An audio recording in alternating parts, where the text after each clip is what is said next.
రేపే మొదటి కార్తీక సోమవారము, ఎంతో పవిత్రమైనటువంటి రోజు. ఈ రోజున మీరు పార్వతీ పరమేశ్వరుల యొక్క చిత్రపటం ముందు ఒక చిన్న నారికేల దీపాన్ని ఇలా వెలిగించినట్లయితే మీకున్నటువంటి కష్టాలు, దోషాలు, జాతక సమస్యలు, అప్పుల బాధలు, ఆర్థిక సమస్యలు అన్నీ కూడా తొలగిపోయి మీరు పట్టిందల్లా బంగారంగా మారుతుంది. ఈ నారికేల దీపం వెలిగించడం వలన మీకు అష్టైశ్వర్యాలు సిద్ధిస్తాయి, సంపద అనేది పెరుగుతుంది. కాబట్టి ఈ కార్తీక సోమవారం ఈ నారికేల దీపం ఏంటంటే మీ యొక్క తలరాతనే మారుస్తుంది. కాబట్టి తప్పకుండా ఇలా చేయండి. ఇది చాలా తేలికగా చేసుకోవచ్చు అనమాట. అది ఎలా ఏంటి అనేది మీరు వీడియోని ఎక్కడా స్కిప్ చేయకుండా చివరి వరకు వింటే మీకు అంతా చక్కగా అర్థమవుతుంది. అలాగే వీడియోకి ఒక లైక్ ఇచ్చి సపోర్ట్ చేయండి. కార్తీక సోమవారం చేసేటటువంటి పూజలకు కోటి జన్మల పుణ్య ఫలితం అనేది ఉంటుంది. అంటే మనం ఏ కోరికలైతే కోరుకుంటామో ఆ కోరికలన్నీ కూడా తప్పకుండా నెరవేరుతాయి. కార్తీక మాసం అంటేనే ఎంతో పవిత్రమైనటువంటి మాసం. ఈ కార్తీక మాసం కోసం అందరూ కూడా ఎంతో భక్తి శ్రద్ధలతో ఎదురు చూస్తూ ఉంటారు. ఈ మాసంలో ప్రతిరోజు కూడా విలువైనదే, కానీ కార్తీక సోమవారాలకు ఇంకా విశిష్టత అనేది ఎక్కువగా ఉంటుందన్నమాట. అంటే మనం కోరిన కోరికలన్నీ కూడా వెంటనే నెరవేరుతాయి. అంతటి శక్తి ఈ యొక్క కార్తీక సోమవారానికి ఉంటుంది. ఈ సోమవారము మనకు ఈ కార్తీక మాసంలో వచ్చేటటువంటి మొట్టమొదటి కార్తీక సోమవారము కాబట్టి ఈ సోమవారం శివుడిని పూజిస్తే జన్మ జన్మల పాపాలు, దోషాలన్నీ కూడా తొలగిపోయి అదృష్టం అనేది విపరీతంగా కలుగుతుంది. ఇక మీకు పట్టిందల్లా కూడా బంగారంగా మారుతుంది. కాబట్టి ఈ కార్తీక సోమవారం రోజున చక్కగా సూర్యోదయానికి ముందుగానే లేచి అందరూ కూడా ఇంటిని వాకిల్ని శుద్ధి చేసుకోవాలి. గుమ్మానికి బయట ముగ్గు వేసుకొని పసుపు కుంకుమలు చల్లుకోవాలి. ఇంటి లోపల అందరూ కూడా ఏంటంటే ఉప్పు నీటితో ఇంటిని తుడుచుకొని పసుపు నీటిని చల్లుకోవాలి. తెల్లవారుజామున నిద్ర లేచి చన్నీటితో తలస్నానం అనేది చెయ్యాలి. ఒకవేళ మేము చన్నీటితో తలస్నానం చేయలేము అని అనుకున్న వారు గోరువెచ్చటి నీటితోనైనా స్నానం అనేది చేయవచ్చు. దానివల్ల మీకు ఎలాంటి ఇబ్బంది అనేది ఉండదండి. ఎందుకంటే ఆ పరమేశ్వరుడుకు మన ఒంట్లో ఉన్న ఆ కష్టము, నష్టము అన్నీ కూడా ఆయన అర్థం చేసుకుంటాడే కానీ ఆగ్రహించడనమాట. కాబట్టి అలాగైనా మీరు తలస్నానం చేయవచ్చు. ఇలా చేయటం వల్ల ఏంటంటే మీకు నదీ స్నానాలు చేసినంత పుణ్య ఫలితం అనేది కలుగుతుంది. పాపాలన్నీ కూడా తొలగిపోతాయి. మీరు స్నానం చేసేటటువంటి నీటిలో కాస్తంత పసుపు కానీ లేదా వేపాకులు కానీ లేదా కాస్తంత మనకు విభూది ఉంటుంది కదండి, అదైనా సరే మీరు వేసుకొని స్నానం చేయటం వలన మీకున్నటువంటి దోషాలు, పాపాలు అన్నీ కూడా తొలగిపోయి మీకు బాగా కలిసి వస్తుంది. అలాగే ఈ రోజున పసుపు రంగు వస్త్రాలు కానీ, తెలుపు రంగు వస్త్రాలు కానీ, ఆకుపచ్చ రంగు వస్త్రాలు కానీ ధరిస్తే చాలా మంచిదనమాట. అలాగే బ్రహ్మ ముహూర్తంలో చేసేటటువంటి పూజలకి ఏంటంటే కోటి జన్మల పుణ్య ఫలితం అనేది లభిస్తుంది. అంటే ముందుగానే సూర్యుడు రాక తల్లికేనే పూజ అనేది చేయాలన్నమాట. అలా చేయటం వలన మీకు మంచి పుణ్య ఫలితం అనేది కలుగుతుంది. ఈ కార్తీక సోమవారం రోజున బ్రహ్మ ముహూర్తంలో దీపారాధన చేసి చక్కగా తులసి మొక్క ఉంటుంది కదండి, తులసి మొక్క దగ్గర కూడా ఒక దీపం అనేది వెలిగించండి. ఇలా ఒకవేళ కొంతమందికి ఏంటంటే సూర్యోదయం అంటే సూర్యుడు రావటం అనేది జరుగుతుంది, తెల్లవారుజామునే చెయ్యలేరు. అలాంటి వారు ఏం చేస్తారంటే కనీసం 8-9 గంటల లోపైనా సరే మీ యొక్క పూజను ముగించుకోండి. అలా చేయటం వల్ల కూడా మీకు విశేషమైనటువంటి ఫలితం అనేది కలుగుతుందన్నమాట. ఇక ఈ రోజున ఎట్టి పరిస్థితుల్లో కూడా గడపకు ఖచ్చితంగా పసుపు రాసి కుంకుమ బొట్లు అనేవి పెట్టాలి. అలాగే ఆడవారు కూడా చక్కగా కాళ్ళకు పసుపు రాసుకొని నుదుటిన కుంకుమ పెట్టుకొని చేతులకు మట్టి గాజులు వేసుకొని కాళ్ళకు పట్టీలు పెట్టుకోవటం ఇలా చేసుకొని చక్కగా దీపారాధన అనేది చేయాలన్నమాట. ఈ నారికేల దీపం అనేది చాలా శక్తివంతమైనదండి. నారికేలము అంటే కొబ్బరికాయ అన్నమాట. మనకు కొబ్బరికాయకి ఎలాగైతే 3 కన్నులు ఉంటాయో అలాగే పరమేశ్వరుడికి కూడా 3 కన్నులు ఉంటాయి. కాబట్టి కొబ్బరికాయ అంత పవిత్రమైనది, శక్తివంతమైనది. ఇది చాలా సింపుల్గా వెలిగించుకోవచ్చు. కొబ్బరికాయని ఏంటంటే తీసుకొచ్చుకొని దాన్ని మీరు సమానంగా 2 చెక్కలు అయ్యేలాగా పగలగొట్టాలన్నమాట. అలా పగలగొట్టిన తర్వాత మీరు ఒక ఇత్తడి ప్లేట్ కానీ లేదా రాగి ప్లేట్ కానీ తీసేసుకొని, అంటే రాగి ప్లేటు, వెండి ప్లేటు, ఇత్తడి ప్లేటు ఇలాంటివి మాత్రమే తీసుకోవాలండి. స్టీలు ప్లేటు, ప్లాస్టిక్ ప్లేటు ఇలాంటివి మీకేంటంటే ఈ పూజకనేవి పనికిరావనమాట. మనకు స్టీలులో ఏంటంటే ఇనుము అనేది కలుస్తుంది కాబట్టి సమస్యలు వస్తాయి. కాబట్టి రాగి ప్లేటు కానీ, ఇత్తడి ప్లేటు కానీ, వెండి ఇలాంటివి తీసుకోండి. అలా తీసేసుకొని గంధముతోటి ఓం అనేటటువంటి బీజ మంత్రాన్ని రాయండి. ఓం అంటే శివుడికి ఎంతో ఇష్టమైనటువంటి బీజ మంత్రం అనమాట. అలా రాసేసి చక్కగా 2 దోసెడ్లతోటి బియ్యం తీసుకోండి. తీసుకొని ఆ ప్లేటు మీద పోసేసేయండి. పోసేసి చిటికెడంత పసుపు, కుంకుమ చల్లేసేసి తర్వాత కొబ్బరికాయను పగలగొడతారు కదండీ! ఆ కొబ్బరికాయలో ఒక కొబ్బరి చిప్పను తీసుకొని దానిలో ఆవు నెయ్యిని పోసేసి చక్కగా ఇలా ఒత్తివేసేసి దీపం వెలిగించండి. మీరు ఆవు నెయ్యినైనా పోసుకోవచ్చు, లేదా నువ్వుల నూనెనైనా పోసుకోవచ్చు, లేదా కొబ్బరి నూనెతోనైనా చేయొచ్చనమాట. అయితే నువ్వుల నూనె కన్నా, కొబ్బరి నూనె కన్నా కూడా ఆవు నెయ్యితో గనక మీరు దీపం అనేది వెలిగించడం వల్ల ఏంటంటే మీకు అష్టైశ్వర్యాలు సిద్ధిస్తాయన్నమాట. ఇలా ఈ ఒక్క నారికేల దీపం ఏంటంటే మీ యొక్క తలరాతనే మారుస్తుంది. నారికేల దీపం ఏంటంటే నరక బాధల నుంచి మిమ్మల్ని తప్పిస్తుంది. కాబట్టి ఈ నారికేల దీపం అంటే సామాన్యమైన దీపం కాదండి. పరమేశ్వరుడికి ఎంతో ఇష్టమైనటువంటిది ఈ నారికేల దీపము. కాబట్టి ప్రతి ఒక్కరూ కూడా రేపు ఈ కార్తీక మొదటి సోమవారం రోజున తప్పకుండా చాలా సింపుల్గా దీనికి మీరు ఆర్భాటం చేయాల్సిన, హడావిడి చేయాల్సిన పనేమీ లేదనమాట. మీరు దీపారాధన చేసేదేంటో చక్కగా ఈ కొబ్బరి చెప్పులో దీపం అనేది మీరు వెలిగించుకోండి అంతే.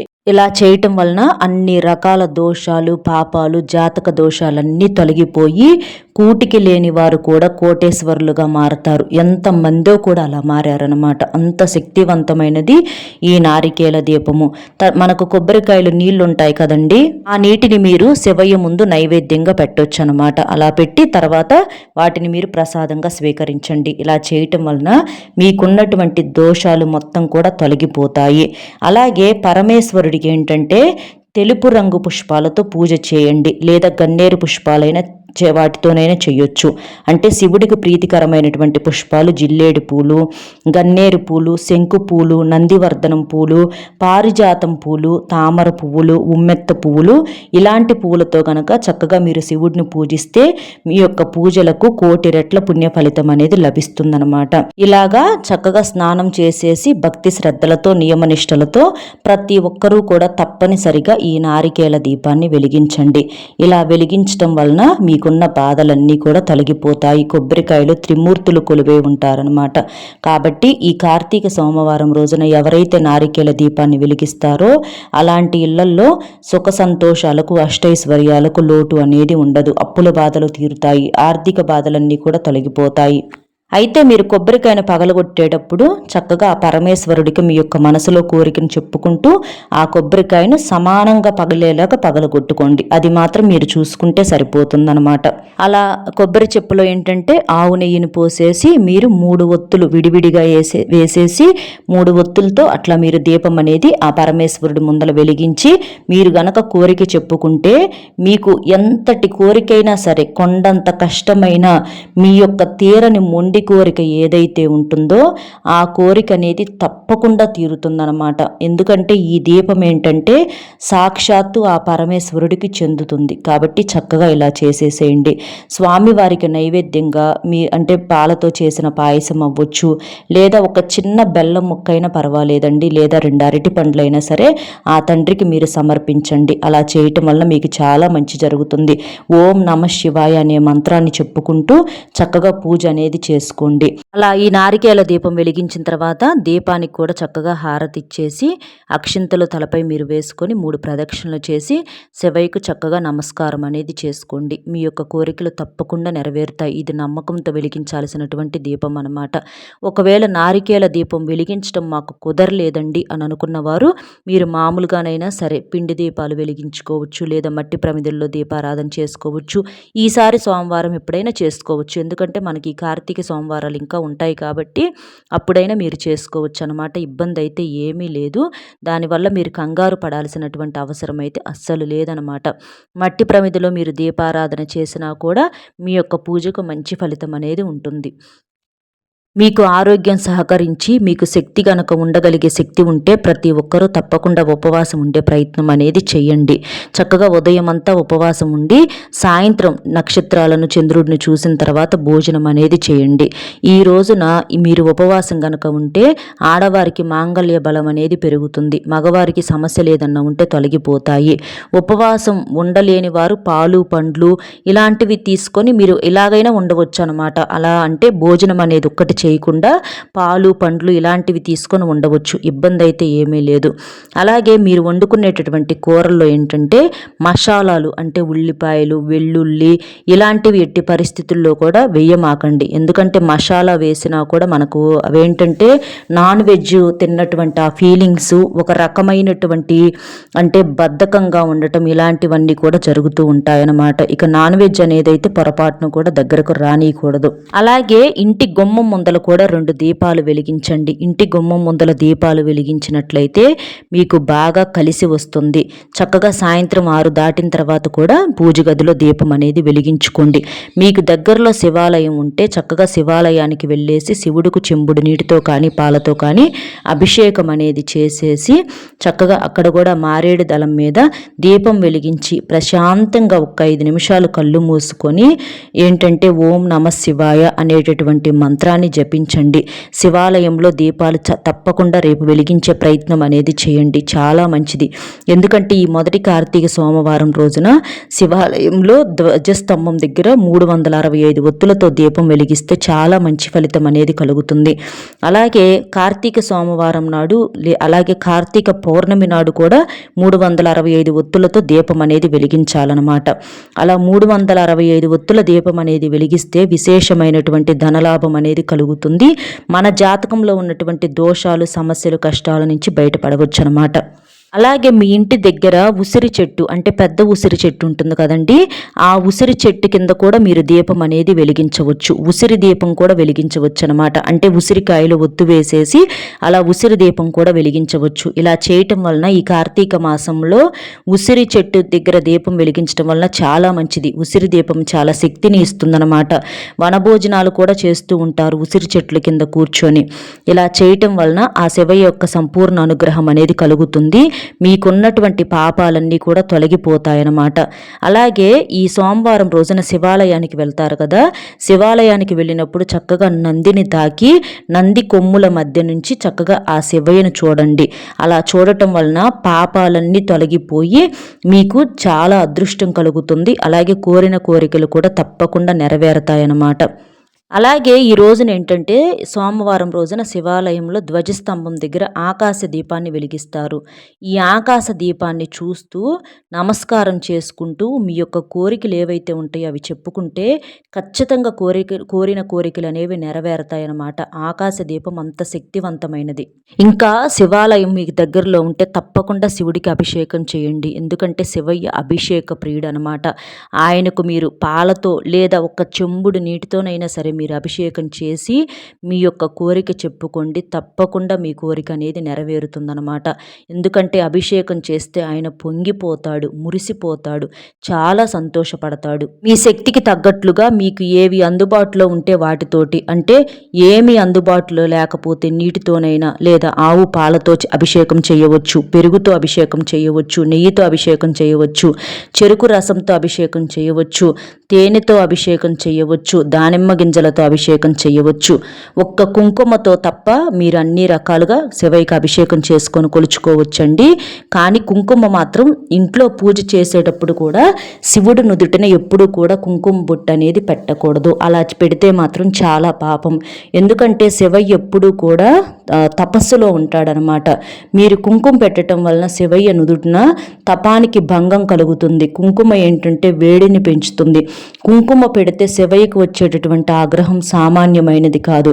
ఆయన 3వ కన్ను తెరిస్తే ఎంత మనకి ఇదైపోతామో అంత పాపం అనేది తగులుతుంది. కాబట్టి శివపార్వతుల యొక్క పటం ముందల మీరు పూజ చేయండి. గంధము కుంకుమ పుష్పాలతో అలంకరణ చేయండి. కానీ శివుడి ముఖం మీద మాత్రం గంధం ఒక్కటి మాత్రమే పెట్టాలండి, కుంకుమ బొట్టు అనేది పెట్టకూడదు. పార్వతీదేవి ముఖాన గంధము కుంకుమ పెట్టండి. చక్కగా ఈ నియమాన్ని కూడా మీరు ఆచరించండి. ఇలా చేయటం వలన మీకు ఎటువంటి కర్మలు అనేవి చుట్టుకోకుండా ఉంటాయి. అలాగే శివాలయానికి వెళ్ళినప్పుడు శివయ్య దగ్గర ఏంటంటే విభూది ఉంటుందన్నమాట. శివయ్యకు విభూది అంటే చాలా ఇష్టం కాబట్టి ఈ కార్తీక సోమవారం నాడు చక్కగా విభూదిని బొట్టుగా పెట్టుకోండి. అలా పెట్టుకోవటం వలన ఆ పరమేశ్వరుడు ఎప్పుడూ కూడా మిమ్మల్ని రక్షిస్తూ కాపాడుతూ ఉంటాడు. ఈ విభూదిని మీరు ఇంటికి తెచ్చుకొని స్నానం చేసే నీటిలో వేసుకొని కూడా చేయొచ్చు అనమాట. ఇలా చేయటం వలన చాలా మంచిది. ఈ రోజున ఆవు కనిపిస్తే ఆవుకు ఆహారంగా ఏదన్నా తినిపించండి. పేదలకు ఏదన్నా దానం చేయండి, ఆహార దానం కానీ ఏదన్నా చేయండి. అంటే భోజనం పెట్టొచ్చు. ఇంకా మీకు నల్ల నువ్వులు ఉంటాయి కదండి, నల్ల నువ్వులు కానివ్వండి, మినుములు కానివ్వండి, ఇలాంటి ఆహారం లేదా నూనె ప్యాకెట్లు ఇలాంటివి మీరు పేదలకు దానం గనక చేయటం వలన మీకున్నటువంటి దరిద్ర బాధలన్నీ కూడా తొలగిపోతాయి. అర్థమైంది కదండి. ఈ మొదటి కార్తీక సోమవారం రోజున ఎలాంటి నియమాలను పాటించాలి, ఎలాంటి పొరపాట్లు చేయకూడదు, అలాగే నారికేల దీపాన్ని ఎలా వెలిగించాలి, ఇలాంటి అంటే ఎలా ఉపవాసం ఉండాలి ఏంటి, అవన్నీ కూడా మన వీడియో కనుక నచ్చితే ఒక చిన్న లైక్ ఇచ్చి సపోర్ట్ చేయండి. మీరు లైక్ చేయటం వలన వీడియో మరికొంతమంది భక్తులకు చేరి వారు కూడా ఉపయోగించుకునే అవకాశం అనేది ఉంటుంది. అలాగే లైక్ చేసినప్పుడు హైప్ అనే బటన్ వస్తుంది, అక్కడ మీ యొక్క పాయింట్స్ అనేవి మర్చిపోవద్దు, యాడ్ చేయండి. మీకు తెలిసిన ఫ్రెండ్స్కి కూడా షేర్ చేస్తే హెల్ప్ అవుతుంది. మొట్టమొదటిసారిగా మన ఛానల్ చూస్తుంటే సబ్స్క్రైబ్ చేసుకొని పక్కనే ఉన్నటువంటి ఆల్ అనే బెల్ని క్లిక్ చేస్తే నేను పెట్టే ప్రతి వీడియో కూడా ముందుగా మీకు నోటిఫికేషన్ రూపంలో చేరుతుంది. కాబట్టి ఒక్క లైక్ ఇచ్చి సపోర్ట్ చేస్తారని కామెంట్ బాక్స్లో ఓం నమ శివాయ అనే మంత్రాన్ని కూడా కామెంట్ చేయండి. మరో మంచి విశేషంతో మళ్ళీ కలుద్దామండి. సర్వేజన సుఖినో భవంతు. ఓం నమ శివాయ.